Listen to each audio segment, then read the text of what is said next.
اما بعد فاعوذ باللہ من الشیطان الرجیم بسم اللہ الرحمن الرحیم۔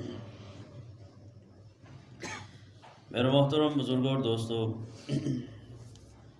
دین اسلام اپنے ماننے والوں کو وہ جس سٹیج پر بھی ہوں، جس عہدے پر بھی ہوں، ان کی کچھ ذمہ داریاں بتاتا ہے۔ اگر کوئی باپ کے عہدے پر فائز ہے تو باپ ہونے کی حیثیت سے اس کے کیا کیا ذمہ داریاں ہیں۔ اگر کوئی استاد ہے تو استاد ہونے کے ناطے شریعت کی طرف سے اس کی کیا کیا ذمہ داریاں ہیں۔ اسی طرح ایک تاجر ہے، ایک دکاندار ہے، یا کوئی بھی رشتہ ہے، کوئی بھی عہدہ ہے، اس کے اعتبار سے ہر ایک کی کچھ نہ کچھ ذمہ داریاں ہمارا دین اسلام ان کی بیان فرماتا ہے، اور کھول کھول کے ہر چیز کو بیان کیا گیا۔ ہمارے معاشرے میں المیہ یہ ہے کہ ہم لوگ ان اپنی ڈیوٹیوں کو، اپنی ذمہ داریوں کو سیکھتے ہی نہیں ہیں، اس کے بغیر ہی سارے معاملات کیے جا رہے ہیں، اور جب شریعت کے خلاف ہم چلتے ہیں تو قدرتی طور پر اس میں نقصان ہو جاتا ہے، پھر وہ بگاڑ پیدا ہوتا ہے۔ اب میاں بیوی کے جو حقوق ہے، شادی ہوتی ہے، آپ خود اپنے معاشرے پر غور کریں، میں غور کروں، اپنے گھروں میں ہم دیکھیں یا اپنے آپ پر دیکھیں کہ ہماری جب شادی ہوئی، کیا ہم نے شوہر ہونے کے ناطے جو ہمارے حقوق تھے بیوی پر، وہ ہم نے سیکھے ہیں، یا ہم اپنی اولادوں کو سکھاتے ہیں جب ان کی شادی قریب آ جاتی ہے۔ میں حقیقت عرض کر رہا ہوں، اگر ہم ان چیزوں کی طرف توجہ کریں نا تو بہت ساری برائیاں ہمارے معاشرے سے ویسے ہی ختم ہو جائیں۔ ہمارے بچے کی، ہمارے بھائی کی اگر شادی ہو رہی ہے، بیٹی کی شادی ہو رہی ہے، تو ہمیں چاہیے کہ بچے کا ہاتھ پکڑے، کسی عالم دین کے پاس لے آئیں، علامہ صاحب اس کی شادی ہونے والی ہے تو اس کو شادی کے حقوق بتا دیں، میاں بیوی کے کیا حقوق ہیں، شادی ہونے کے بعد بچے نے والدین کے ساتھ کیسے ڈیل کرنی ہے، دیگر معاملات کیسے کرنے، اس کو بتا دیں۔ بچی کو ہم کسی معلمہ کے پاس بھیجیں، والدہ کے ذریعے، اس کی والدہ کے ذریعے، کہ اس کی تربیت کی جائے۔ اگر یہ سلسلہ ہو جائے تو معاشرے کے اندر بہت زیادہ برائیاں ختم ہو جائیں گی انشاءاللہ۔ تو نیت کریں، یہ معاملات لازمی کریں۔ ہر چیز قرآن پاک نے، احادیث مبارکہ میں ہر چیز کھول کھول کے بیان کی گئی۔ قرآن پاک نے میاں بیوی کے حقوق کو کس طرح بیان کیا، فرمایا ہن لباس لکم وانتم لباس لہن۔ فرمایا اے مردو، عورتیں تمہارا لباس ہے اور تم ان کا لباس ہو۔ جی، اس رشتے کو کیسے باندھا کہ وہ تمہارا لباس ہے، تم ان کا لباس ہو۔ اور علماء فرماتے ہیں میاں بیوی کو ایک دوسرے کے ساتھ لباس کا لفظ کہہ کے باندھا گیا ہے، اور لباس کیوں کہا گیا کہ ہر لباس کے اندر کم از کم 3 خصوصیتیں ہوتی ہیں۔ وہ کیا جی؟ سب سے پہلے کہ لباس جو ہے نا، اپنے پہننے والے کو سردی گرمی کی مشقت سے بچا لیتا ہے۔ وہ سردی کا لباس ہے، سردی کی مشقت سے بچائے گا، گرمی کا ہے تو گرمی کی تکلیف سے بچائے گا۔ تو ان معنوں میں میاں بیوی کو اس لیے لباس کہا کہ انہوں نے ایک دوسرے کو مشقتوں اور تکلیفوں سے بچانا ہے، پھر لباس ہونے کا حق ادا ہوگا۔ اور دوسری چیز، لباس جو ہوتا ہے نا، یہ اپنے پہننے والے کے عیبوں کو چھپا دیتا ہے۔ اس کے جسم پر کتنے داغ ہیں، کتنے دبے ہیں، کتنے زخم لگے ہوئے ہیں، کیا کچھ ہے، لباس یہ سارا کچھ چھپا دیتا ہے۔ تو میاں بیوی کو اس معنی کے اعتبار سے ایک دوسرے کا لباس کہا گیا کہ انہوں نے ایک دوسرے کے جو عیب ہیں وہ چھپانے ہیں، نہ کہ دوسروں کے سامنے ابھار کے بیان کرنے ہیں۔ اور تیسرا کہا گیا کہ لباس جو ہوتا ہے یہ شخصیت کا آئینہ دار ہوتا ہے، اپنے پہننے والے کو زینت بخشتا ہے، ٹھیک ہے نا۔ تو ہونا یہ چاہیے جب میاں بیوی آپس میں بچہ بچی کی شادی ہوئی ہے تو ایک دوسرے کو زینت بخشیے، ایک دوسرے کو زینت۔ اور اگر شادی کے بعد بھی لڑکے کو سکون نہ ملے تو اس کا مطلب ہے کہ لڑکی نے آ کے اس کے گھر کو زینت نہیں دی۔ اور اگر بیوی کو بھی شوہر کے گھر میں آ کے تحفظ نہ ملے، اطمینان نہ ملے، تو سمجھے کہ شوہر نے اس کو زینت نہیں دی۔ تو یہ چیزیں ہم جو جس سٹیج پر ہیں، ہمیں بھی یہ حقوق دیکھنے چاہیے کہ ہم بھی یہ ادا کر رہے ہیں نہیں کر رہے ہیں جی۔ اور سب سے پہلے میرے آقا علیہ الصلوۃ والسلام نے تیسرے فرد کو منع کیا۔ یاد رکھیے، میری رائے ہے کہ عموماً جو میاں بیوی کی لڑائی ہوتی ہے وہ ان کی ذاتی نہیں ہوتی، کسی تیسرے فرد کی وجہ سے ہوتی ہے جی، تیسرے فرد کی وجہ سے۔ آپ شوہر کو پوچھیں تیری بیوی کیسی ہے شادی کے بعد کچھ دن بعد، کہتے وہ ٹھیک ہے لیکن ان کے گھر والے نہیں صحیح ہے، انہوں آرام نہ رہنے نہیں دیتے ہے جی، سنا آپ نے بھی یہ لفظ۔ اور لڑکی کے پوچھیں بھی تیرا شوہر کیسا ہے، وہ کہتا ہے وہ بڑا میرا دھیان رکھتا ہے، بڑی محبت کرتا ہے، لیکن ان کے گھر والے کرن نہیں دیتے۔ تو تیسرے فرد کی وجہ سے لڑائی ہوتی۔ میرے آقا علیہ الصلوۃ والسلام نے اس موضوع پر سب سے پہلے تیسرے بندے کو منع فرمایا، خبردار کوئی باپ، کوئی ماں، کوئی بھائی بہن سارے لحاظ کریں، اگر بیٹا بیٹی کی شادی کر دی ہے تو ان کو آپس میں بسنے دیں۔ اور حضور علیہ الصلوۃ والسلام نے فرمایا لعنتی ہے وہ شخص، لعنت ہو اس پر۔ حضور کس پر؟ فرمایا جو بیوی کو شوہر کے بارے یا شوہر کو بیوی کے بارے اکسائے۔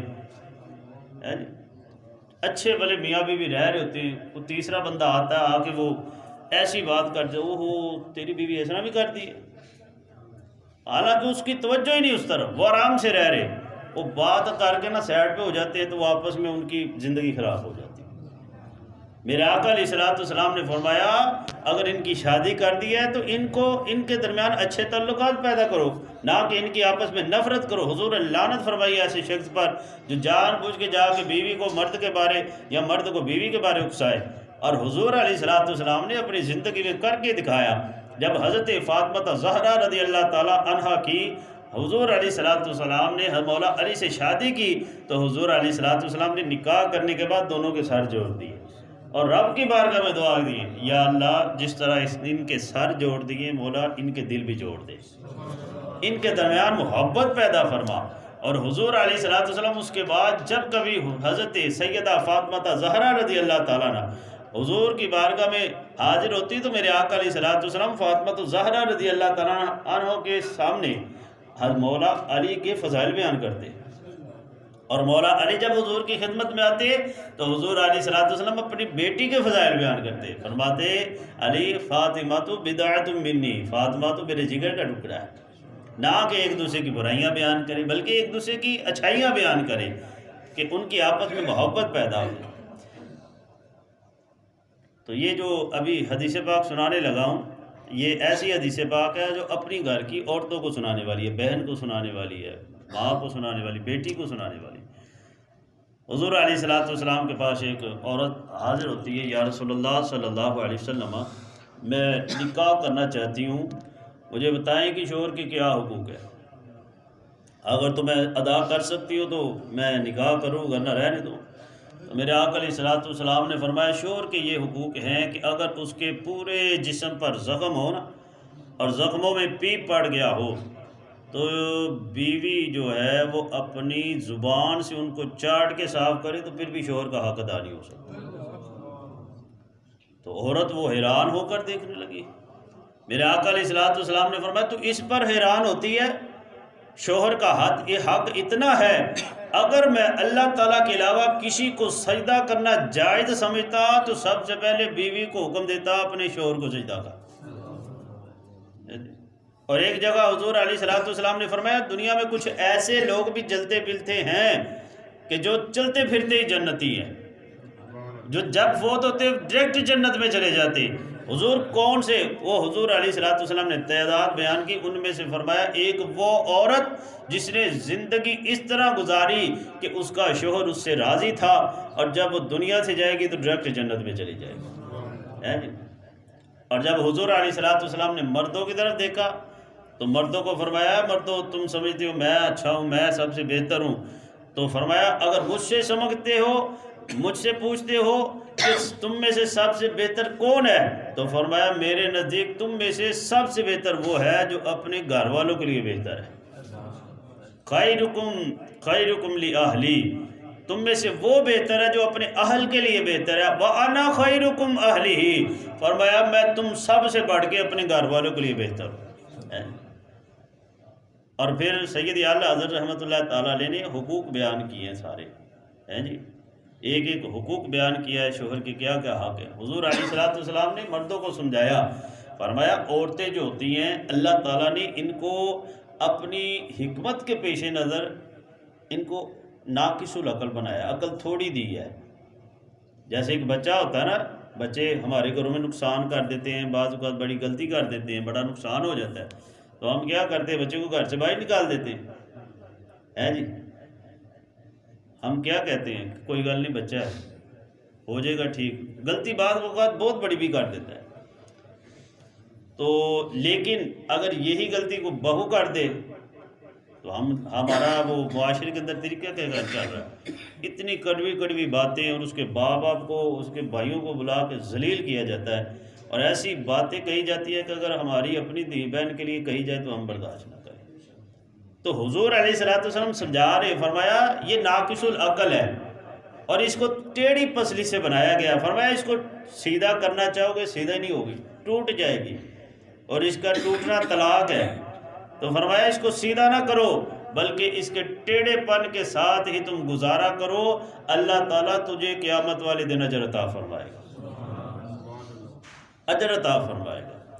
اور سید اعلیٰ حضرت رحمۃ اللہ تعالیٰ نے 24ویں جلد میں سارے معاملات بیان کیے، فرمایا شوہر کی ذمہ داری کہ بیوی کو رہنے کے لیے رہائش دینا ہے جی، اس کو کپڑے دینا، اس کے نان نفقہ کھانے پینے کا اہتمام کرنا، یہ شوہر کے ذمے۔ اور فرمایا اگر وہ مطالبہ کرے تو ہفتے میں ایک مرتبہ اس کے ماں باپ سے ملوانے بھی جانا۔ کیا کہا؟ ہفتے میں ایک مرتبہ اگر وہ مطالبہ کرے تو شوہر کی ذمہ داری ہے اس کے ماں باپ سے ملوا کے لائے۔ کتنی دیر بعد؟ ہفتے بعد، کم موقع نہیں، لیکن یہ شریعت کا حکم ہے۔ لیکن اس کو دیکھ لیں، اب ہمارے معاشرے میں کتنا عمل ہے۔ بیوی کہتے میں نے جانا ہے اپنے ماں باپ سے ملنے کے لیے، کہتا ہے وہ روز روز نہیں جائیدہ، تو اپنے ماں باپ کو روز روز ملتا ہے تو اس کو کہتا ہے روز روز نہیں جانا چاہیے۔ آپ بتائیں بچوں میں سے بیٹے زیادہ والدین سے محبت کرتے ہیں یا بیٹی کی زیادہ محبت ہوتی ہے؟ آپ کو تو تجربات ہے نا، تو بیٹی کو اپنے والدین سے زیادہ محبت ہے تو اسے روک دیا ہے، تو آپ خود والدین سے ملتا ہے جی، وہ نہیں روز روز نہیں جائیدہ، عزت نہیں رہتی، عجیب و غریب آگے سے باتیں ہوتی ہیں۔ تو جب کہ یہ شریعت کا حکم ہے کہ اجازت ہے اسے، وہ اگر مطالبہ کرے تو جائے، لیکن حقیقت بات ہے کہ بندے کو احساس تب ہوتا ہے جب بندہ اپنی بیٹی کو پھر ڈولی میں بٹھا کے رخصت کرتا ہے نا، تب بندے کو یہ احساس ہوتا ہے، پھر کہتا ہے، دل کرتا ہے یار آئے میری بیٹی ہفتے بعد ایک مرتبہ آ جائے، تھوڑی دیر کے لیے آ جائے، کچھ اپنا حال احوال سنا جائے، پتہ نہیں کس حال میں ہے کیا ہے، پھر دل کرتا ہے کہ یا اللہ اس کا شوہر ایسا ہو جو اس کی غلطیوں کو نا پردے ڈالے، وہ تو بڑا لاڑ سے رہی ہے، اس طرح رہی ہے، اس طرح ادھر پتہ نہیں کیا کرتے ہوں گے ان کے ساتھ، اس کا کتنا کام کرتی ہوگی وہ، پھر دل کرتا ہے یا اللہ اس کے سسرال والے ایسے ہوں جو اس کے عیبوں پر پردہ ڈالے، جو اس کی ضرورتوں کا خیال رکھے، اس کا شوہر ہو اس کے ارمان اٹھائے۔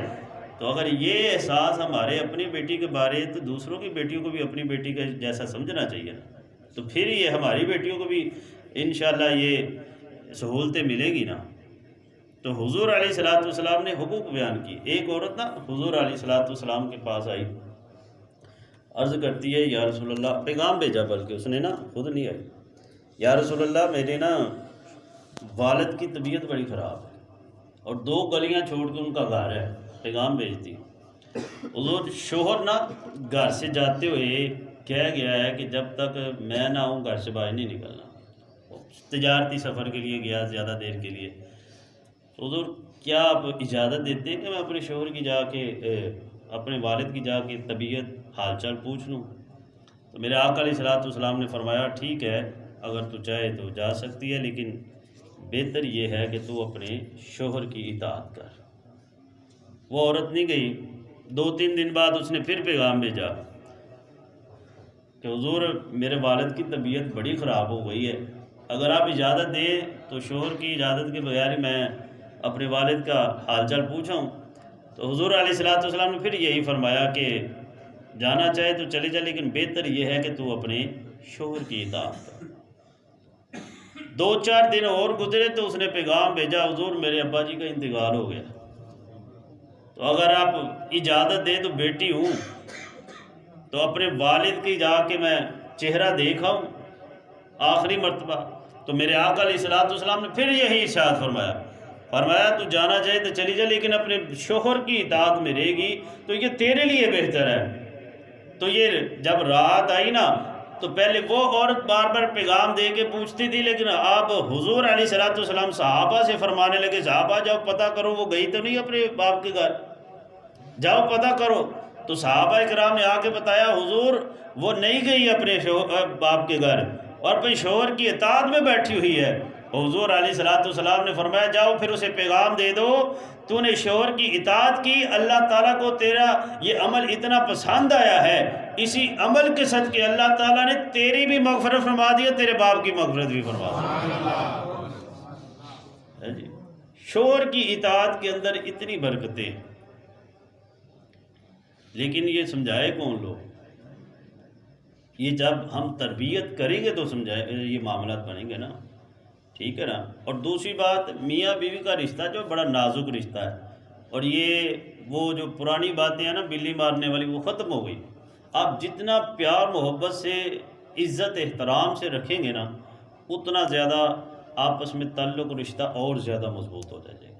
ایک دوسرے کا اعتماد جیتنا چاہیے، ٹھیک ہے نا۔ یہ بڑا اعتماد والا رشتہ ہے، اعتماد برقرار رہے تو پھر ہی، اور اگر میاں بیوی کا تعلق اچھا ہونا تو دنیا کے اندر ہی گھر جنت بن جاتا ہے، یقین مانیں۔ اور اگر یہ رشتہ ہی نہیں ٹھیک، آپس میں ان کے تعلقات ہی نہیں ٹھیک، تو دنیا کے اندر ہی گھر جہنم بن جاتا ہے۔ یہ اس مرد سے پوچھ کے دیکھیں، یا کئیوں کو شاید تھوڑا بہت تجربہ بھی ہو، اگر ایسی صورتحال ہو تو بندہ پورا دن ڈیوٹی کر کے تھکا ہے، گھر آتا ہے تو گھر جانے کو دل نہیں کرتا، اور سب سے بڑا نقصان اس گھر کے بچوں کا ہوتا ہے، ان کی تربیت پر بہت غلط اثر پڑتا ہے۔ تو یاد رکھیے، آپس میں عزت احترام ہر وقت برقرار ہے، بالخصوص بچوں کے سامنے۔ بچے آج جو دیکھیں گے وہی کل کو کریں گے۔ اللہ تبارک و تعالیٰ اپنے پیارے محبوب علیہ الصلوۃ والسلام کے صدقے